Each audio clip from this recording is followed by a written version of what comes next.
All right, so we've wrapped up our 7-part series on the long road to reform. We're about to take a look at the Reformation, and that will keep us in Europe and the trend of most church history works, which is to ignore what's happening in the East.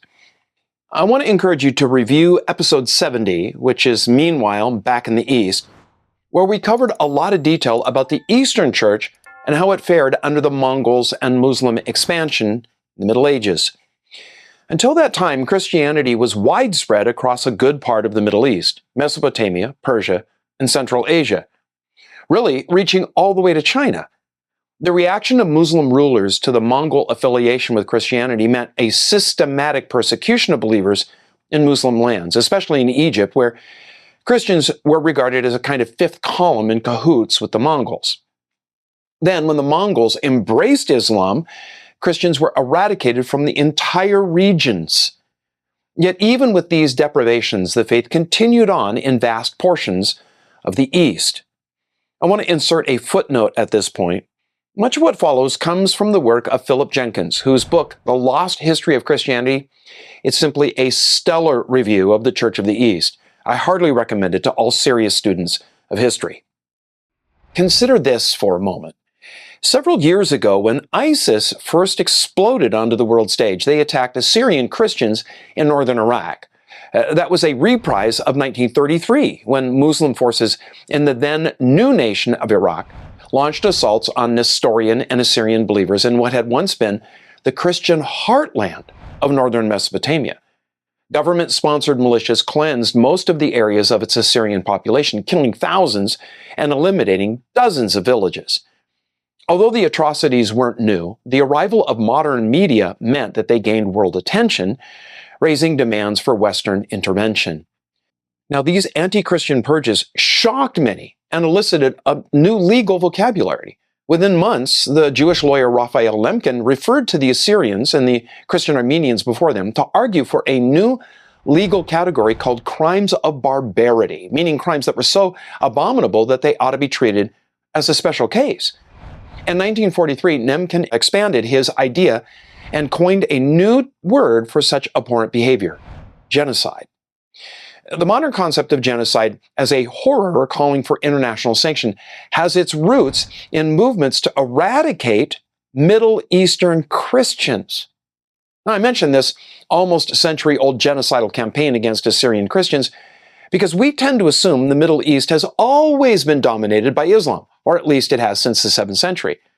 What we ought to understand instead is that it was only in the last century that the Middle East wasn't understood as a home to significant populations of Christians. Take any Middle Eastern person out of the 18th century, plant them in the Middle East of today, and they'd be stunned by the thinness of Christian presence. Until a century ago, the Middle East was a bewildering quilt of religious diversity in which Christians were a familiar part of the social and cultural landscape.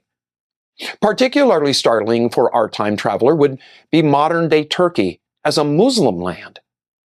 Historically speaking, until recently, Christians were as familiar a part of the Middle Eastern scene as Jews are in the United States, or Muslims are in Western Europe. At the dawn of the 20th century, Christians of the Middle East were about 11% of the population, while American Jews were only about 2%. The destruction of the Middle Eastern Christian community is a historic transformation of the region. The decline of Christianity in the Near East occurred in 2 distinct phases. Now, the first occurred during the Middle Ages and largely as a result of the Crusades. But even then, Christians suffered more or less regionally. The Syriac church was virtually annihilated while the Egyptian Copts held their own. Reduced to a minority status, they entrenched and proved durable. But the second phase of hostility against Christians began about a century ago with the advent of a new and virulent form of Islamism. Now Christians are being systematically eradicated, either by aggressive assimilation or outright persecution. The 20th century saw the emergence of a form of Islam that was intolerant of any other faith, including variations within Islam itself. The Ottoman Turks was a rather small power in Asia Minor. After the Mongol invasions destroyed the Seljuks, the Ottomans used the wars that followed to create a power base in Asia Minor. They gradually spread over what had been the Christian Byzantine Empire. By the time they took Constantinople in 1453, the Ottoman Empire included the Balkans, and 50 years later, they controlled the Black Sea. By 1520, they ruled most of the Muslim world west of Persia, as far as Algiers, and became the main enemy of European Christians. Their European conquests advanced rapidly through the 16th century under Selim I and Suleiman the Magnificent. In 1526, the Turks conquered Hungary, destroying what was at that time a major European power. Turkish advances weren't reversed until their loss at Vienna in 1683. Now, Selim I also assumed the title of Caliph and took his role as head of Islam seriously. He ordered the confiscation of all churches, many of which had been razed, and Ottoman authorities forced thousands of conversions, of course, from Christianity to Islam. Now, a century later, the Sultan Ibrahim planned the total extermination of all Christians. From the 15th century onward, the pressure to convert to Islam was intense. Throughout Christian territories vassal to the Turks, a tribute of children was levied by which Christian families had to give a number of their sons to be raised by the state as slaves. Now, these slaves became the elite soldiers known as the famed Janissaries. And these musket-wielding elite troops became, well, some of the most feared warriors in the Sultan's army against the Europeans.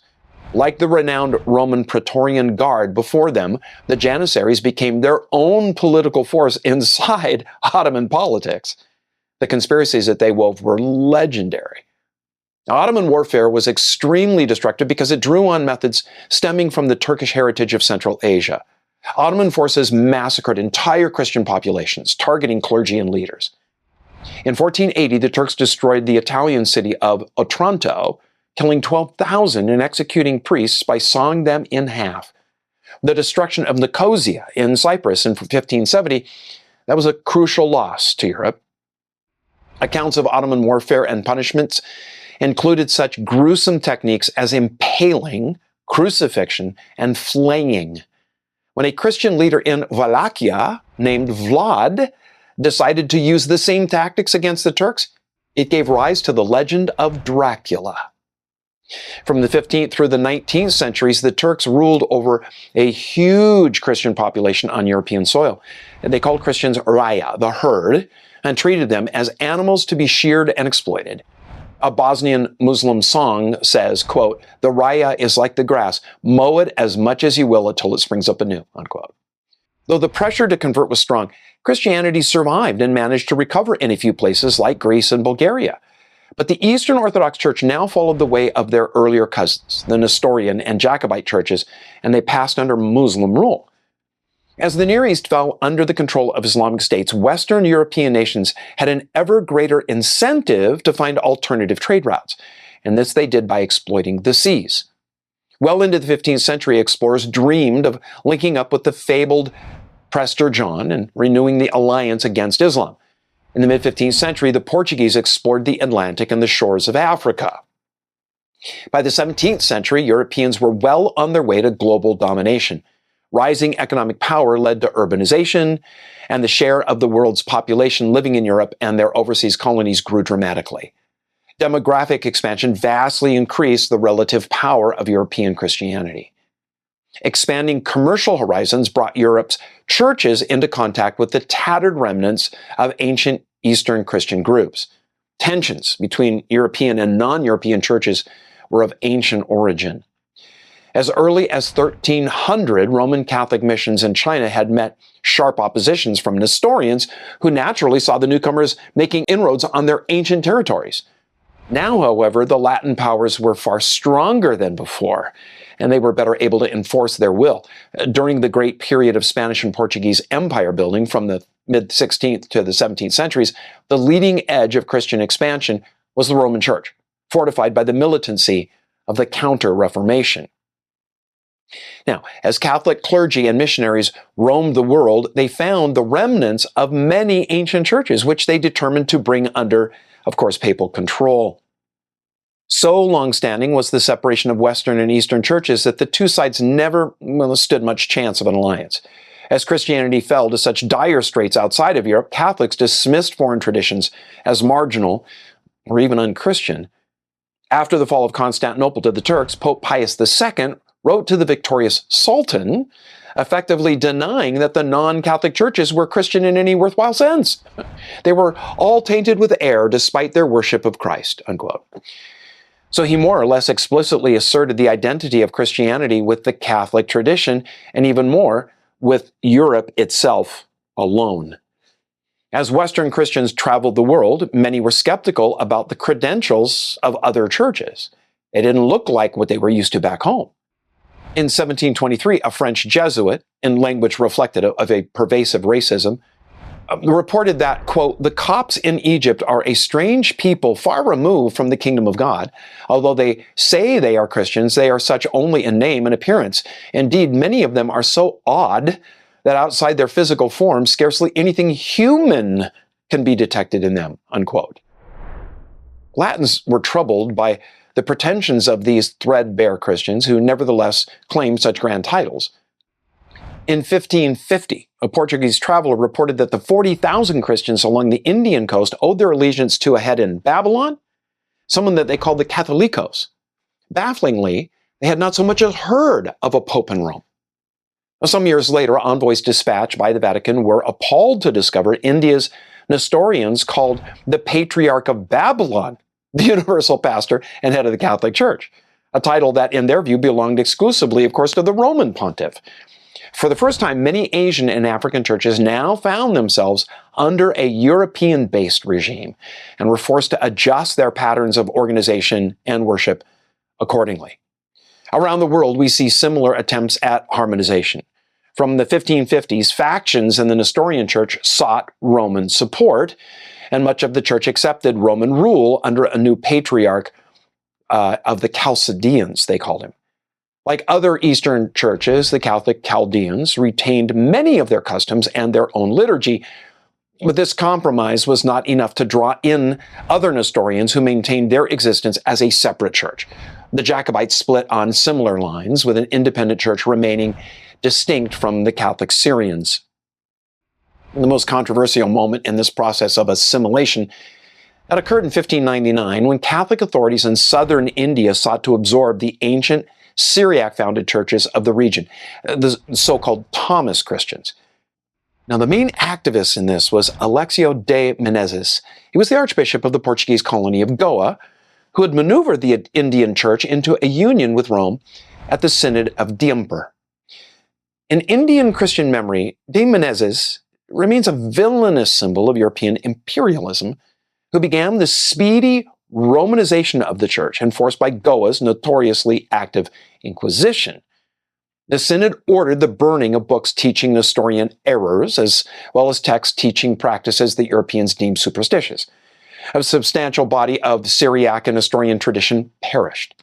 Many local Christians reacted against the new policy by forming separate churches, and in later years, the Thomas Christians were deeply fragmented.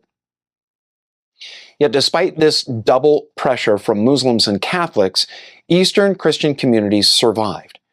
At its height, the Ottoman Empire encompassed the Middle East, the Balkans, North Africa, and in Europe included millions of subject Christians. As late as 1900, Muslims made up a little less than half the empire's overall population. This survival seems amazing when we think of the accumulated military catastrophes and defeats between 1300 and 1600, and the tyranny of sultans like Selim I. Yet for all these horrors, the Ottomans also found it in their interest to maintain a stable imperial order, and that included a lot of Christians. After Sultan Mehmet II took Constantinople, he formally invested the new Eastern Orthodox Patriarch with his cross and staff, just as the Christian emperors had done previously. Christian numbers stabilized as the Ottomans granted them official status under a system dating back to the ancient Persians. They had their own patriarch, who was both a religious and a civil head, and this system endured into the 1920s. Now, within limits, Christians often flourished, to the puzzlement of Western Europeans who could not understand the distinctive Ottoman mix of tolerance and persecution. Particularly baffling was the extensive use the empire made of non-Muslims who were in so many other ways denied the most basic rights. Sultans regularly used Christians as administrators, partly because such outsiders would be wholly dependent on the ruler's pleasure. 8 of the 9 grand viziers of Suleiman the Magnificent were of Christian origin. Now, making their life under the new order more acceptable, Christians actively proved their loyalty. Above all, Orthodox believers were not likely to work with foreign Catholic powers to subvert Turkish rule. The Orthodox found the Muslims no more obnoxious than the Catholic nations, whose activities in recent centuries had left horrendous memories. Apart from the Latin sack of Constantinople in 1204, later Catholic invaders like the Venetians had been almost as tyrannical to their Orthodox subjects as had been the Muslim Turks. Even in the last days of the empire, a Byzantine official famously declared, quote, "Better the Sultan's turban than the cardinal's hat," unquote. Matters deteriorated further when the Orthodox saw how Catholics treated members of their own church in Eastern Europe. By far the worst sufferers from the carnage of the 14th century were the old Eastern Syriac churches, precisely because they had once been so powerful and had posed a real danger to Muslim supremacy. Neither Jacobites nor Nestorians ever recovered from the time of Timur. If we combine all the different branches of these churches, we find barely 500,000 faithful by the end of the 20th century, scattered from Cyprus and Syria to Persia. This implosion led to a steep decline in morale and ambition. Instead of trying to convert the whole of Asia as they had originally envisioned and seemed within their grasp, the Syrian churches survived as inward-looking quasi-tribal bodies. Succession to the Nestorian Patriarchate became hereditary, passing from uncle to nephew. Intellectual activity declined to nothing, at least in comparison to its glorious past. Most clergy became illiterate, and the church texts that do survive are imbued with a superstition and kind of folk magic. And that brings us back now to Europe, and the monumental shift in the Western Church had been moving toward for some time. And we're going to pick it up there in our next episode.